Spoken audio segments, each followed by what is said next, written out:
fuck? She's Hey, you guys. Pookie's running around like fucking she's done some shit, just like galloping. Brrr, see me? I see you. Where'd you go? As soon as I like got ready to turn the thing on, I heard like from across the room, and then she's so fucking funny. Okay, so we're starting the live stream, and I just got back from the Oasis biker bar. Yeah, we're a little late. Man, those people were fucking me up tonight. Buying me all kinds of free drinks, and I was like, look, I gotta go, it's 5:30, and Amy, the bartender, was like, no, you gotta stay till 6. And I was like, why do I have to stay till 6? And it's like, my friend's coming, she's gonna take over for me, and she's gotta see you. I was like, what? Remember I was telling you about there was some girls that wanted to have a damn gothic wedding, and they wanted to have somebody stripping at their bachelorette party and everything. Right, yeah. It was the fucking the bride. Okay, and fucking. So I had to stay until she showed up.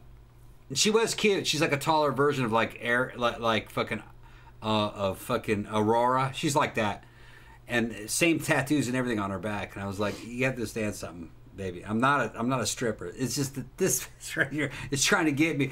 Anyway, she's looking for some other nights to work, and I was like, she'd be great as a fucking bartender at Mannequins. And she was cool, but I had to stay till 6 until I met her, and then I left. That's all it was. So I'm getting pulled into all this fucking bullshit. And that's what happens when you hang out at the biker bars all day Sunday. Yeah, but I got a bunch of free drinks and fucking really... a lot of old biker guys looking at my fucking Buell Lightnings and shit. They're going like, yeah, that's a cool bike, but we're talking about motorcycles mostly. So, the show was delayed, and now we're here to talk about scanners. I mean, only half an hour, so it's not a big deal. Yeah, now, here's the crazy thing. Now, I know that I said on Friday Night's show, I said, we're probably going to be talking about George Romero's Monkey Shines, because we had already seen that at that point. Yeah. But then, last night, we didn't go out. And so I was kind of like going, I have HBO Max because it came free with my phone plan. Yeah. And I don't go on there like all that much, but last night for whatever reason, I was just kind of like, I'm going to go on here and see. I was looking for some movie, but I didn't find it. But I was like, ooh, what's this? They had like a little curated area by like AMC, not the movie theater chain, but the channel. It's all these curated classics. And I started looking through. I'm like, holy shit! They have like a fuck ton of really good stuff in there. Good stuff in there. It's like, and there was like a shit ton of movies, like all kind of like Ingmar Bergman and like all kind of like classics and stuff. And I was just kind of like, white crap. Yeah, I was like, oh man, like a bunch of like Japanese movies, like Onibaba and all this stuff. Kurosawa stuff. Yeah, and I was just kind of like, god damn, there's like so many movies in here that I want to watch or rewatch. Yeah. And they had a bunch of David Cronenberg movies. They had The Brood, they had The Fly, and stuff like that. And then Tom was like, let's watch Scanners because we haven't seen it in a while. Yeah. And I was like, I'm pretty sure we already reviewed Scanners. No. But then when we went back through my thing, like we hadn't watched. I was like, I thought we just watched it like a couple years ago. And... Which would suggest watched Scanners 2. I think we ended up watching Scanners 2 and being like and not so liking it. But I mean, we've done a bunch of other Cronenberg movies, right? We've done Shivers, we've done The Brood, we've done Rabid, we've done Dead Ringers, we've done Videodrome, we've done The Fly, we've done we've done a Dead Zone, we've done the Dead Zone. Yeah. So we've done like most of the iconic ones, but for whatever reason we never got around to Scanners, so I was just kind of like, well shit, what the hell? Scanners was a fucking masterpiece. Went back and watched that last night, and I was like, God damn, this movie's much better than I thought it was. It's a paranormal spy movie. Okay? It had a lot of really cool shit in it. Yeah, very much in the vein of a lot of 70s kind of like conspiracy thrillers, you know what I mean? It had Ironside in it, back when Ironside was young. And that motherfucker was always creepy. But in this one, he was fucking really good. God, he's so great in this. I mean, actually, he's like the best thing about... Well, other than the head exploding, but it's like, he's the best part of this movie. I went back through it, and I was like, I remembered all these scenes, but now I'm seeing them as an adult. I hadn't seen them in so long, and I was like, man, this is some fucking cool shit. There's a lot of strong stuff in this movie, especially the interior shots, where Cronenberg is choosing to shoot. It's like a fucking Dead Mall video. It's like urban exploration. He's going to these fucking high-tech, for the 1980s, very early 80s, high-tech fucking locations and fucking old abandoned locations. And it just gives a fucking... It gives a fucking great feel to this movie. It's a masterpiece. Scanners. Fucking right. Go see that. I mean, the story's tight, man. It's told really good. There's only a couple little spots where the editing... kind of falls a little bit short, but it never fails.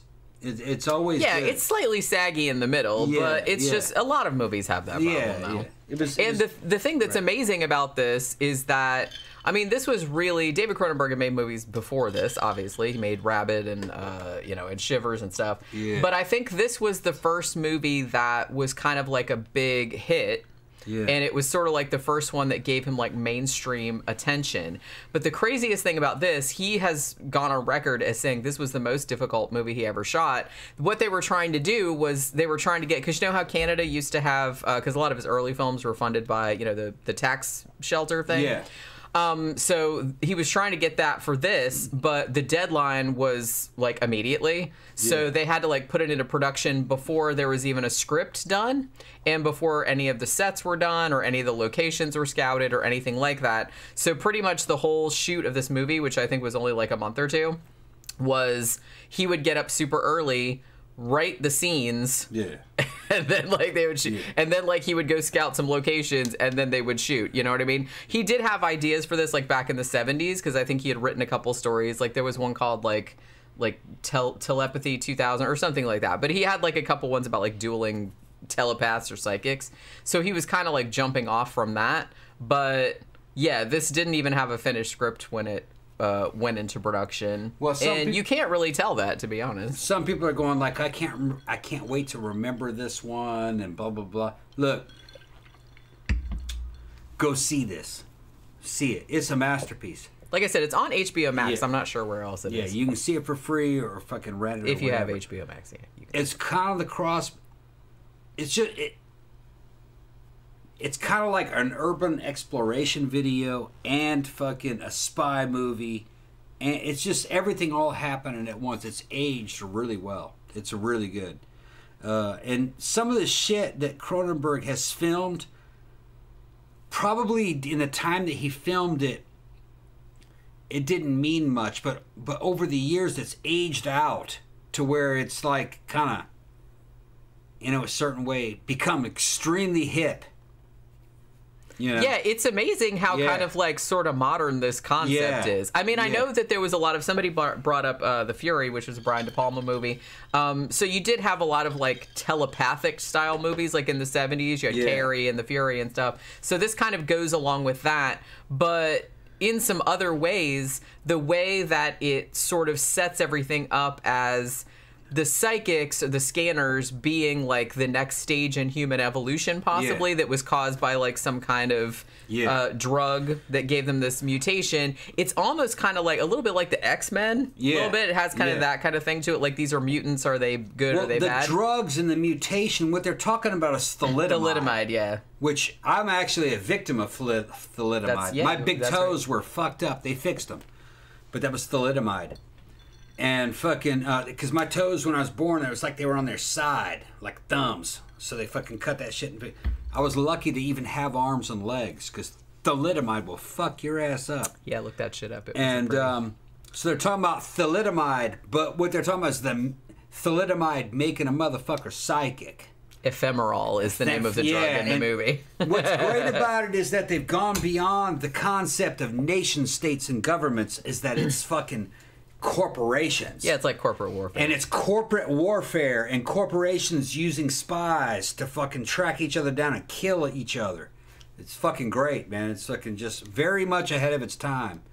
And when I say it's ahead of its time, it's just that, no, that was going on back then. It's just that the average person thought that that was fantasy. It turned out it was reality. The fucking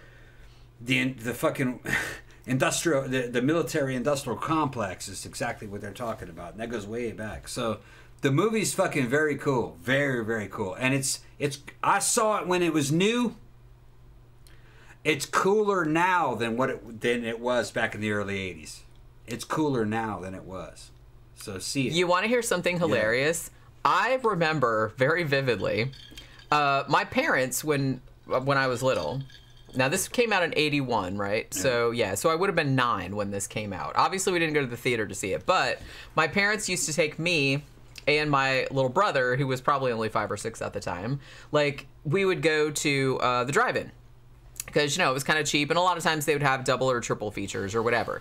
The weird thing about the drive-in where we grew up was that, you know how a lot of times you'll do a double feature or a triple feature of movies that are, like, similar? Like, we're going to do 3 horror movies or whatever. They didn't do that. It was usually, like, 3 completely different kinds of movies. So it was usually just kind of like, a comedy and maybe a kid's movie and then a horror movie. And I was just like, I don't know if that's a great idea, but okay. So we had gone to this, and I think the first movie was maybe a comedy or something like that. And then Scanners was either the second or the third one. And so it starts, and we're watching it, like, me and my little brother, like, in the back seat with our little blankies and our little snacks or whatever. And, about 10 minutes into the movie, that dude's head explodes. Yeah. And my mom's like, all right, we're leaving. Yeah. I remember the head explosion fucking thing going down when I was a kid, and it fucking blew my mind. And that was... That's still a great effect. That was one of the few things in the movie that stuck in my mind when I was a kid. But now seeing it as an adult... No, the whole movie's fucking cool. And it was very much Cronenberg was a fucking master. All right. Was very much ahead of his time. I mean, he's one of my favorite filmmakers. Back in the 80s, this was just sci-fi nonsense. You look at it now and you go, yeah, that's reality. That's the way a lot Well, of I can't really blow anyone's head up by thinking about it. Not yet. But we're just talking about... We're talking about fucking corporations running shit and the weird shit that they do. So... Well, he was very interested in... Yeah. I mean, I kind of feel like his obsessions throughout most of his films have been, obviously, like, weird sexual grotesqueries and, like, body horror and stuff. But he's also really concerned about... It seems like the lack of humanity inherent in corporate structures. Yeah. Because in governments, there's checks and balances, but not in a fucking corporation. That's like a cult. And they have money and fucking technology, and they can do what they want. And it's a dictatorship in a corporation. So that's kind of what he's talking about. It's worth a watch. Well, I mean, all of the, like, corporations that he has, because, like I said, you saw this in, well, not so much The Brood, because I think that wasn't really a corporation, it's more like a weird, like a cult. Like a cult type of thing. Like but it was kind of like there's some overlap there. Similar. So, like, in this one, essentially, you have Consec, which are essentially the good guys. Kind of. Although they do have a guy working there who's like a mole and stuff like that. But then you have Michael Ironside, who's the villain, who's like this really powerful scanner, and he started his own company, which, what the fuck is the name of it? Like something amalgamated? Yeah. Bio something or other amalgamated. They're similar like they all to have, like, square with the fucking beaker with a beaker in it. Yeah. So it's like so it's kind of like they, there's corporate espionage and like all this other kind of stuff. Because basically what Michael Ironside's character is trying to do is that he's trying to, the drug that was given to pregnant women that made people scanners, which is called ephemeral, he's trying to give that to everybody so he can essentially make like a scanner army and like take over the world. And Consec, well, at least the guy like Dr. Ruth, the guy that's ends up being, I don't want to like spoil it too much if you haven't seen it, but who's kind of like nominally the good guy, he's kind of trying to like prevent the bad guy, whose name is Revik, from doing that. Yeah. Because, and then like the good guy in the movie, and let's kind of talk about this a little bit, because I kind of feel like this is probably the most common criticism leveled at this movie. So, wait, hold on. What? Criticisms were leveled at this movie? Yeah. Criticisms were leveled at... I'm going to kick a motherfucker in the jaw. Well, no, I'm just saying... How can you criticize this? This shit is a masterpiece. It is. Yeah, there's problems, but it's not my favorite Cronenberg movie, but it's definitely one of his best ones. It is a good movie. It's fun. I think my favorite one is probably Dead Ringers, but I mean... I'm going to say Brood is my favorite. But that's what I mean. It's hard to pick. They're all good. They're all good. Videodrome and it's just, was great. There's always something, like he's always doing, even his new one, Crimes of the Future, was really fucking good. And Cronenberg stayed fucking strong through the whole thing, and his son, I think, is good. I've seen one of his movies. I've seen both of them. And I liked them. He did one called Brandon Cronenberg, if you don't know. Like, he has a son, and Possessor is great, and his other one, his first one was actually called Antiviral, and that one's really good too. I saw that one. Possessor was good. Antiviral might actually be on Tubi now that I'm thinking about it, because I think I watched it not too long ago. And it's also body horror, Yeah, I mean, he's definitely a chip off the old block, that's for sure. But no, I'm gonna say they're awesome. Yeah, but what I was going to say was that one thing that people that would have one thing to criticize about it. A lot of people didn't like the main good guy, I guess, the main good scanner, who's played by Stephen Lack. Yeah. And they thought that, well, he's just very, like, kind of like a charisma void, like he's just kind of like robotic and stuff. And I think that maybe bothered me a little bit the first time I watched this, but when we were rewatching it last night, I was like, well, he did that on purpose because, I mean, they kind of went into why he was acting like that. The whole backstory of his character was that he didn't know he was a scanner. Yeah. And he had just kind of like lived on the street and just heard, well, he's telepathic, so he hears everyone's voices and shit, like, and all their thoughts and stuff, like, just constantly assaulting him, like, at all times. Yeah. And he didn't know how to turn it off. And so he'd basically been, like, living in the street, not knowing what the fuck was the matter with him. You see, if you're a scanner, you're going to hear other people's thoughts, and you're going to it's going to drive you crazy. And you're going to basically become a crazy person, like you're a schizophrenic. And they went into that. Like, they actually even said that in this movie. But that's not the situation. You're actually a scanner. You can fucking read other people's minds, and then you can dominate other people's minds, kind of like out of fucking Firestarter. Fucking with the father could push people. They're like that. It's a lot like that. Like, you can kind of manifest some physical shit too, because it did seem like some of the scanners, that they were really powerful, could like set people on fire, or the main guy could like speed up or slow down like other people's heart rates. Cause people to have like migraines and that kind of stuff. So all this fucking psychic shit was an accident. Really, it all came from ephemeral. Okay, and if you had ephemeral, it would kind of cause the voices in your head to subside. Yeah. You just got to see the movie, okay? No, I thought it was great. I thought the whole fucking thing was great. Yeah, I mean, I really liked it too. I hadn't seen it forever. We thought we saw it recently, but we didn't. We saw Scanners 2, which is a piece of shit. Scanner 1 is the real movie, and it's great. I thought it was a masterpiece. Yeah, I mean, Scanners 2... It's not perfect, but a masterpiece doesn't have to be perfect. It's just the premise... And the feeling behind the movie. It's got a really good tone. You'll see. Well, there's especially if you're over the age of 30. Fuck that shit. Even a young person, I think, would understand that this movie's fucking great. It's creepy. Well, like I said, I think that one of the things that I actually always really liked about Cronenberg's movies is that I really like his juxtaposition of the clinical with the viscerally disgusting. And the corporate. I kind of like, I find that juxtaposition very satisfying. Yeah. I don't know why. But I think a lot of other people do too, is probably why a lot of people like his movies. It's just kind of like, Slasher Fred said The Fly from 1956, or 1956, I'm sure you probably mean 1986, deals with the fear of AIDS. Yeah, it does. I mean, it could be AIDS, or it could be cancer, it could be like any long-term illness. Brian Hackett-Lecker is here. Hi, Tom and Jenny. I'm here. You miss me. Hey, what's up? Dead Zone says Holy Parish of Doom. Dead Zone remains poignant. Another solid early Cronenberg film. I love fucking Dead Zone. Dead Zone's great. One of the best King adaptations. Yeah, I agree. But Slasher Fred said there was once a Dead Zone TV series. I think we did a review of that because we have it. We have it on DVD. It's actually excellent. It's excellent. It's definitely worth checking out. Yeah, it's got all what's his name in his most studliest. It is studliest. What's that guy's name? Wait, now I can't remember. Just I know. Be quiet for a second, so I can think of it. Yeah. He was the guy from fucking Weird Science. Yeah. That buffed out later on. Yeah, why can't I remember his name? Yeah, Michael Hall. Anthony Michael Hall. I know. I think of it in a second. He was skinny and gawky when he was young, and then he buffed out, and then became a stud. Like I said, when you saw him in Edward Scissorhands, I was like, oh goodness. Yeah, Anthony Michael Hall. Yeah. But yeah, I just somebody said, Johnny the Pill Popper, have you ever seen a horror movie that you were not prepared for? Mine was Hellraiser and Basket Case. Never saw the previews. I was just shocked. I don't know. Like, Well, the thing about it is, like, I have a thing where I just like to go into a horror movie. I don't like to read the synopsis.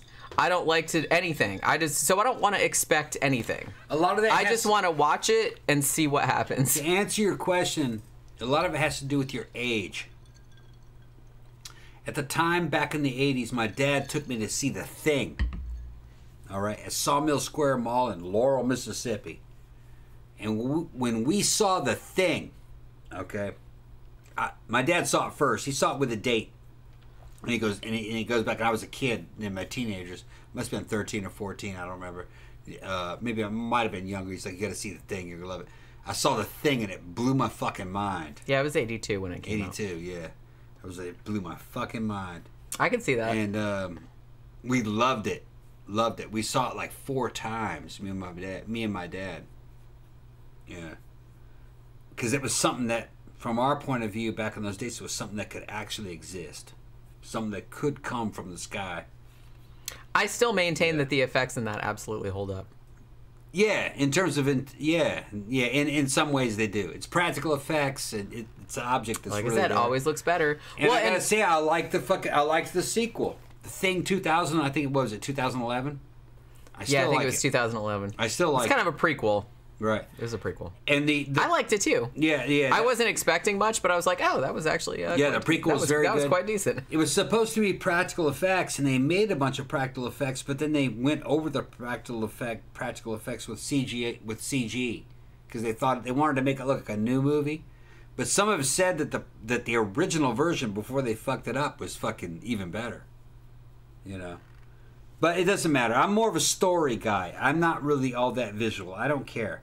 As long as the story's good, then I'm happy. It doesn't have to look real. Yeah, I mean, I'm not really concerned. Like I said, I'm a very laid back, particularly when it comes to like horror. I'm a very laid back moviegoer. I'm just kind of like, you made a horror movie. I'm gonna sit here and watch it. I don't have any preconceived notions, other than the normal shit that people would bring to it. I don't have any I'm just gonna let you do your thing. Just do it, and I'm gonna sit here and watch it, and we'll see how it goes. Yeah. Like, so, and a lot of the stuff, a lot of my enjoyment of the film is not so much, that's why I don't really like to make kind of generalized statements like, it's like, oh, I don't like CGI, or I don't like this, or I don't like that, because it depends. It depends on the context of the movie. Sometimes, doing a certain thing. Sometimes I like movies that are just all visuals and don't really have that much of a story. Sometimes I like a movie that kind of looks shitty, but has a really great story. I really get into the characters or whatever. So it's just kind of like, I very much take every movie on an individual basis. This movie, though, I was going to say how they did the head blowing up scene. Oh, here's the thing. The original cut of the movie, originally, the head blowing up scene, which is iconic. There's GIFs of it all. Every time like somebody tells somebody something mind blowing, they put the GIF of that there. But so that was actually originally the first scene in the movie. So they showed it to test audiences. Yeah. And test audiences, I mean, this is 1981. You didn't really see like heads fucking exploding. You didn't really expect that to happen. Which David Cronenberg was just kind of like, yeah, we're going to have like somebody's head exploding like right out of the gate. So audiences were a little taken aback, and they said, well, after that happened, they couldn't like really just settle down and like get into the rest of the movie. So they actually had to move that scene like till later on, like 10 or 15 minutes in, because audiences couldn't be like, will you expect us to like pay attention to the story after someone's head explodes? That's not going to happen. So that's what they had to do. They had to like move it. But I guess what they did, it was Dick Smith did the effects on this, who, like I said, he's a fucking legend. And they basically, I think they built the head out of like plaster or something like that, and they filled it with just a bunch of like goop and crap and like, people's leftover hamburgers and just whatever would look good flying. And they did it a couple times, and it's like it didn't work out all that good. So what they did was they built this like darkened set like inside a truck, and then like they put the head up there and filled it with all the gunk, and then like somebody like they just laid behind it and shot the head with a shotgun. Is that what it was? Yeah, and it just blew it all up. Yeah. And it looks great. I mean, everybody loves that scene, and everybody loves like the final psychic fight where they're just kind of like you know, like squinting at each other, and then like all the veins are popping out, like blood squirting out of the fucking shit, and like the eyes kind of like start glowing. That and they go, final fight scared the shit out of me when I was a kid. It scared the shit out of me, and seeing it again, it wasn't as scary as I remembered it, but it was well done. It was very well done. Like I said, you have to approach it as it's not a traditional horror movie that you would have seen in 1981. It wasn't like a slasher. It wasn't anything like that. It was kind of more like a detective movie. Yeah, it was kind of more, like I said, it was more like a conspiracy thriller, like from the 70s, like some of like All the Presidents, or not, you know, like some of the ones that we've done before, like The Conversation or something like that. It was kind of like that. This with the paranoia and these kind of like competing, because it essentially is dealing with two groups of corporate powers, and also like psychic warriors, essentially, some of whom are good and some of whom are bad, and they're like battling each other. They were security companies, and they were making psychic warriors, and they were fighting each other. Fucking, and it was just cool, very cool. It didn't seem plausible back in the day, but I look at it now like, yeah, hell yeah. It's kind of like fucking, kind of like Halloween 3. Where you have a company. Yeah, I mean that's a little bit of an off the wall thing, but now that you say that, I can totally. Kind of like Halloween 3, where you have a company that's making paranormal masks to kill people, but squish their heads and make bugs come out. But in this case, they're making fucking psychic warriors, and they're above the nation state in a certain way. They're a nation state can't control them. They're mercenaries. They're a mercenary corporate power that can do all kinds of fucking weird shit, and they're fighting each other. It's nothing to do with fucking the nation state. It's fucking great. I loved it. Yeah. But like I said, even I mean, the company, the kind of main company of this, Consec. Yeah. Like I said, they're not necessarily good guys. I mean, they knew about the scanner program. They had a scanner program. Consec's kind of like OCP out of fucking... Yeah, well, they had the program, but it's just kind of like it wasn't really working out. It wasn't getting results. They were going to, like, actually terminate it, but then they found out that Revik, who, you know, he'd, like, drilled holes in his head and, like, to get the memories to come out and shit like that. Yeah, so he was, like, the bad guy. But then they found out that he set up his own company where he's trying to, like, give all these people ephemeral so that more scanners would be born, so he could kind of like take over.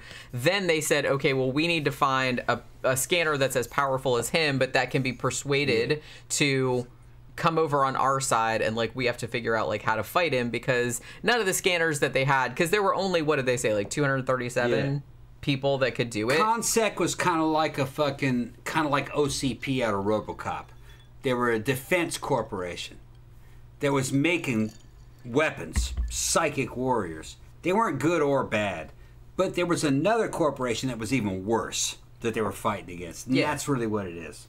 Yeah. And that's why they had the character of Cameron Vale, who was the nominal good guy, like I said, because he was essentially like a blank slate character. He didn't know he was a scanner. He knew that he had these powers, but like I said, he was just essentially like a street person because he'd grown up with no knowledge of... Well, he thought he was crazy. Of his origins, and he just thought he was crazy because he heard like voices in his head all the time. Yeah, but the psychic cops were watching him the whole time. He's down in the mall fucking with these old ladies with his mind. Well, he just like sits there and he's like, oh, look, somebody left a burger here. I'm going to eat this. That brought me back to all these fucking Dead Mall videos. If you like fucking Dead Mall videos, you'd love this because fucking... Can I say the mall they shot that in at the beginning? I know it's very retro, but I really liked those red ceilings with the light bulbs embedded in there. I thought that was kind of cool. It was a Dead Mall up in Canada.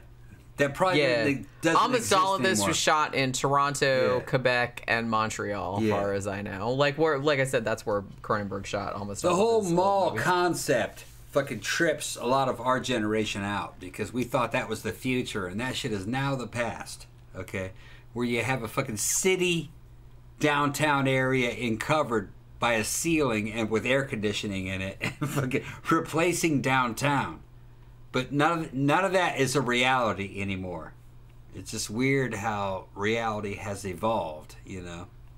But fucking this movie's all about that. If you watch this movie, you'll know what we're talking about.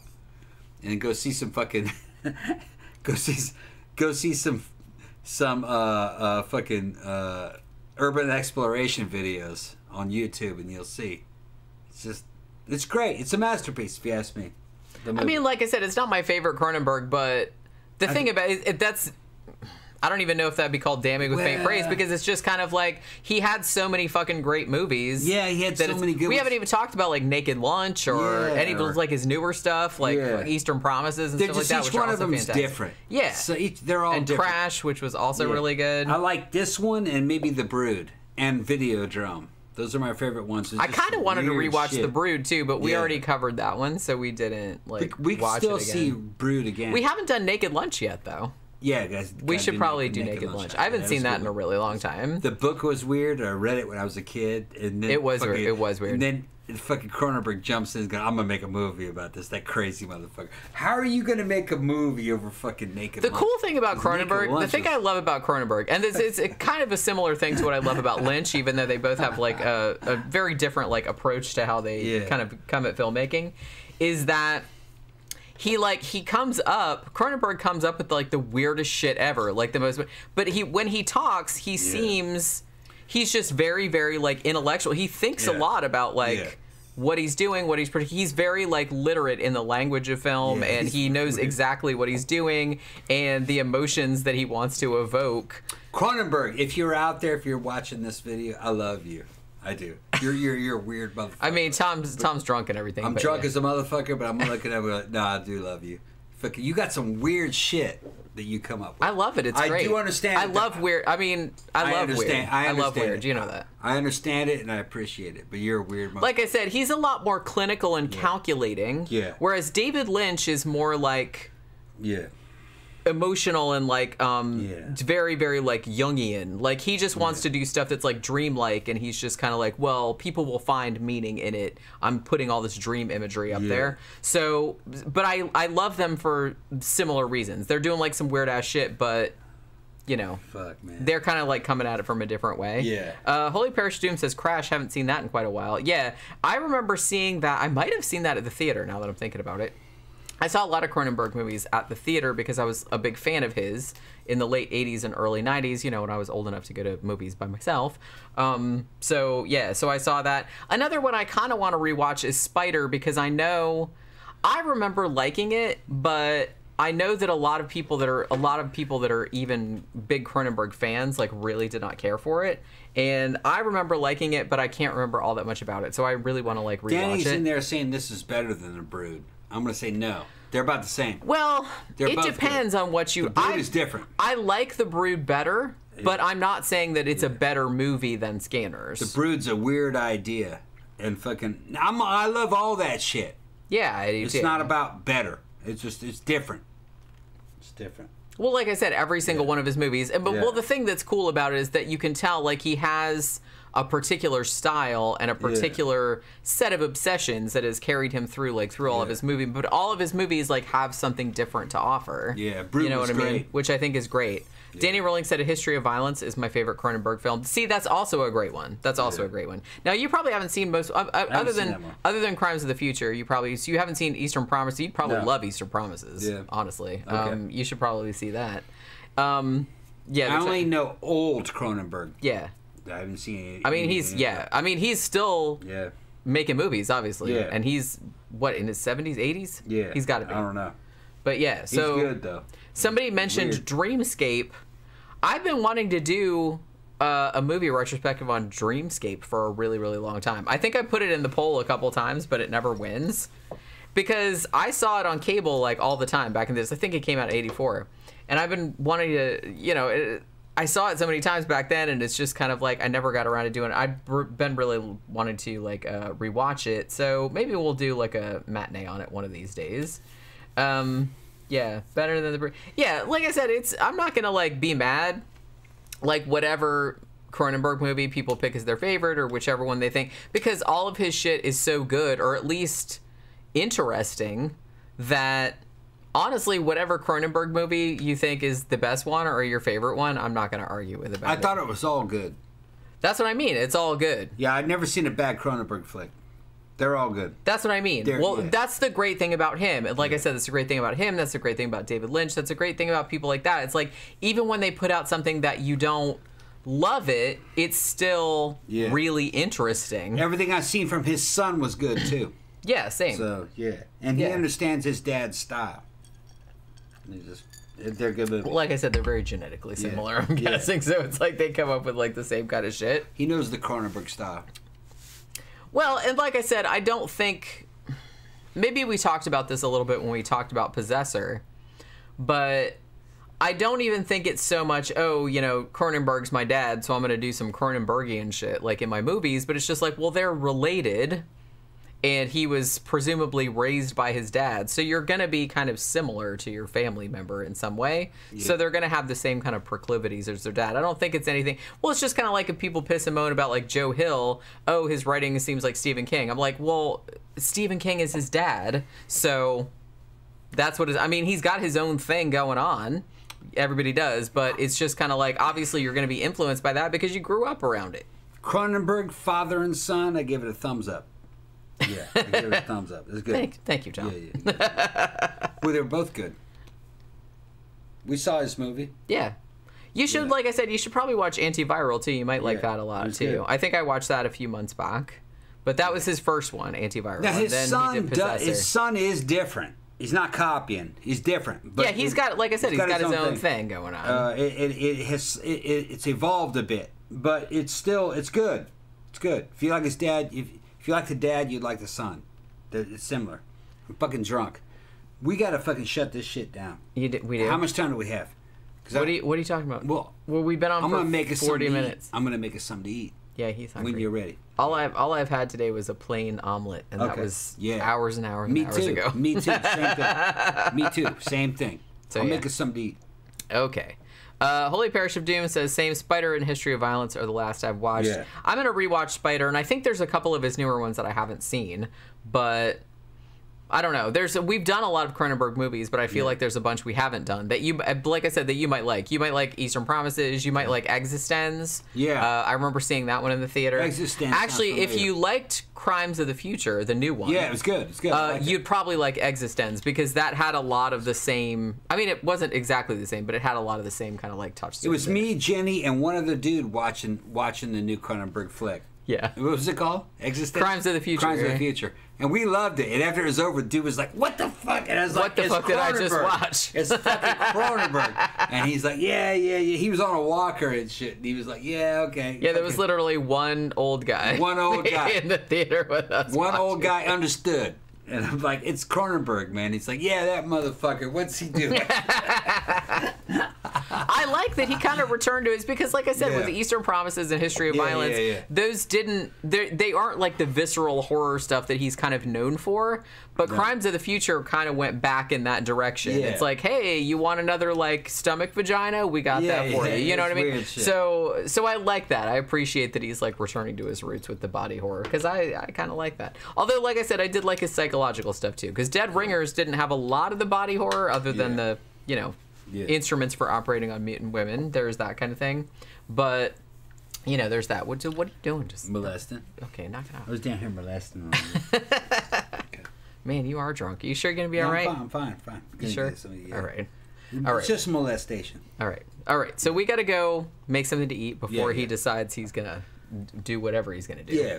So we'll be back. Shit we gotta watch tonight. We gotta do fucking. I was gonna say tomorrow is Monday, which means you guys, it's a haunting Mondays. Got a haunting. I think that we're gonna do Late Club Horror because I know a couple of people asked about that one. Like I said, I know a couple of people have recommended other ones that I wrote all those down. But I think we'll do Late Club Horror because I have had a couple of people ask about that one, and I think there's a lot of outside info about that haunting as well. So.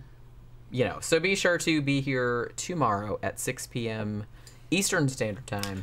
We're going to be talking about a haunting, the Late Club Horror. Yeah. So we're going to watch that tonight. And we might watch the new Predator movie, too, tonight. Willow's in there giving us thumbs up. It's okay, Willow. Hey, there you go. All right. So we will see you guys again tomorrow. Have a good rest of your weekend. Bye.